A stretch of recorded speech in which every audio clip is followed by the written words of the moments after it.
June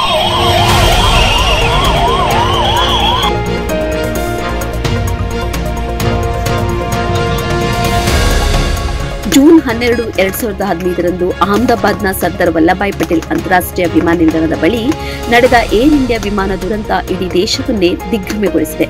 ಲಂಡನ್ಗೆ ತೆರಳುತ್ತಿದ್ದ Boeing 787 ಡ್ರೀಮ್ನರ್ take off ಆದ ಕೆಲವೇ ನಿಮಿಷದಲ್ಲಿ ಬಿಜಿ ಮೆಡಿಕಲ್ ಕಾಲೇಜು ಆವರಣದಲ್ಲಿ ಪತನಗೊಂಡು ಬೆಂಕಿಗೆ ಆಹುತಿಯಾಯಿತು.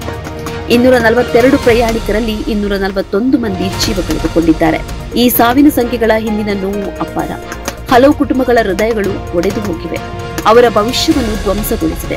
ದುರಂತದ ಸ್ಥಳದಲ್ಲಿ ನಮ್ಮ ಫೆಡರಲ್ ವರದಿಗಾರರಾದ ದಮಯಂತಿ ಧರ್ ಅವರಿದ್ದು ಸಂತ್ರಸ್ತರ ಕುಟುಂಬಸ್ಥರ ರೋದನೆ ಮತ್ತು ಹೃದಯ ವಿದ್ರಾವಕ ಕ್ಷಣಗಳನ್ನು ದಾಖಲಿಸಿದ್ದಾರೆ. ಸಿಟಿ ಸಿವಿಲ್ ಆಸ್ಪತ್ರೆಯ ಹೊರಗೆ ಮೃತದೇಹಗಳನ್ನು ಪಡೆಯಲು ದಿನಗಟ್ಟಲೆ ಕಾಯುತ್ತಿರುವ ಕುಟುಂಬಸ್ಥರಿಗೆ ಈ ಕಾಯುವಿಕೆಯು ಮಾನಸಿಕವಾಗಿ ಭಾರಿ ಹೊರೆಯಾಗಿದೆ. ಪೊಲೀಸ್ ಉಪ ಆಯುಕ್ತ ಕಾನನ್ ದೇಸಾಯಿ ಅವರ ಪ್ರಕಾರ ಒಟ್ಟು 265 ಶವಗಳನ್ನು ಆಸ್ಪತ್ರೆಗೆ ತರಲಾಗಿದೆ. ಆದರೆ ಈ ಪ್ರಕ್ರಿಯೆ ತೆಗೆದುಕೊಳ್ಳುತ್ತಿರುವ ದೀರ್ಘ ಸಮಯ ಕುಟುಂಬಸ್ಥರ ದುಃಖವನ್ನು ಮತ್ತಷ್ಟು ಹೆಚ್ಚಿಸಿದೆ. ಕೆಲವರು ಊಟವನ್ನು ಮರೆತು ನಿದ್ರೆ ಇಲ್ಲದೆ ತಮ್ಮವರ ಮೃತದೇಹ ಒಮ್ಮೆ ಕಾಣುವ ಆಸೆಯಲ್ಲಿ ಆಸ್ಪತ್ರೆಯ ಹೊರಗೆ ಕಾಯುತ್ತಿದ್ದಾರೆ. ದ ಫೆಡರಲ್ ವರದಿಗಾರರು ಈ ಕಷ್ಟದ ಕ್ಷಣಗಳನ್ನು ದಾಖಲಿಸಿದ್ದಾರೆ. कुछ नहीं, ऐसे प्लान फर्क हो गए बस ऐसे जिसका बच्चा को वो खाने पीने में क्या लास्ट में थी नहीं, वो पानी पे रखा है दिए नहीं जाते, वो बोले बस मुँह देखना है, बच्चा देखना है, वही पोजीशन लेके जाके क्या करेंगे. ದುರಂತದ ಸ್ಥಳದಲ್ಲಿ ಸುಟ್ಟು ಕರಕಲಾಗಿರುವ ವಿಮಾನದ ಅವಶೇಷಗಳ ನಡುವೆ ಸಂತ್ರಸ್ತರ ಕುಟುಂಬಸ್ಥರ ಜೀವನವು ಸಂಪೂರ್ಣವಾಗಿ ಛಿದ್ರವಾಗಿದೆ. ಗುಜರಾತ್ನ ಮಾಜಿ ಮುಖ್ಯಮಂತ್ರಿ ವಿಜಯ್ ರೂಪಾಣಿ ಸೇರಿದಂತೆ ಹಲವರು ಈ ದುರಂತದಲ್ಲಿ ಪ್ರಾಣ ಕಳೆದುಕೊಂಡಿದ್ದಾರೆ. ತಮ್ಮ ಪ್ರೀತಿಯವರನ್ನು ಕಳೆದುಕೊಂಡ ಕುಟುಂಬಗಳು ತಮ್ಮ ಜೀವನವನ್ನು ಮತ್ತೆ ರೂಪಿಸುವ ಹೋರಾಟದಲ್ಲಿದ್ದಾರೆ. ಪ್ರಧಾನಿ ನರೇಂದ್ರ ಮೋದಿ, ಗುಜರಾತ್ ಮುಖ್ಯಮಂತ್ರಿ ಭೂಪೇಂದ್ರ ಪಟೇಲ್ ಸೇರಿದಂತೆ ಹಲವು ನಾಯಕರು ಸಂತಾಪ ಸೂಚಿಸಿದ್ದಾರೆ. ಆದರೆ ಈ ಕುಟುಂಬಸ್ಥರ ನೋವಿನ ಆಳವನ್ನು ಯಾವ ಸಾಂತ್ವನವೂ ಕಡಿಮೆ ಮಾಡಲಾಗಿದೆ.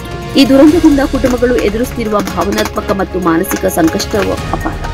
ತಮ್ಮ ಪ್ರೀತಿಯವರ ಅಂತ್ಯಕ್ರಿಯೆಗಾಗಿ ಕಾಯುತ್ತಿರುವಾಗ ಅವರ ಜೀವನದಲ್ಲಿ ಉಂಟಾಗಿರುವ ಶೂನ್ಯತೆಯನ್ನು ತುಂಬುವುದು ಸಾಧ್ಯವೇ ಇಲ್ಲ.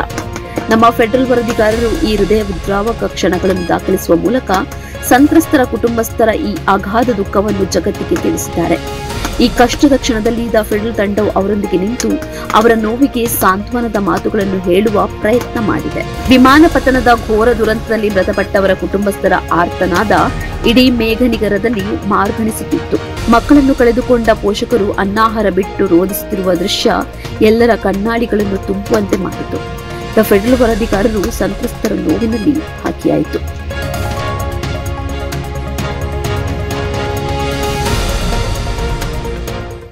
ಹೆಚ್ಚಿನ ಸುದ್ದಿ ಅಪ್ಡೇಟ್ಗೆ ಈಗಲೇ the federal Karnataka YouTube page ಅನ್ನು ಸಬ್ಸ್ಕ್ರೈಬ್ ಮಾಡಿ.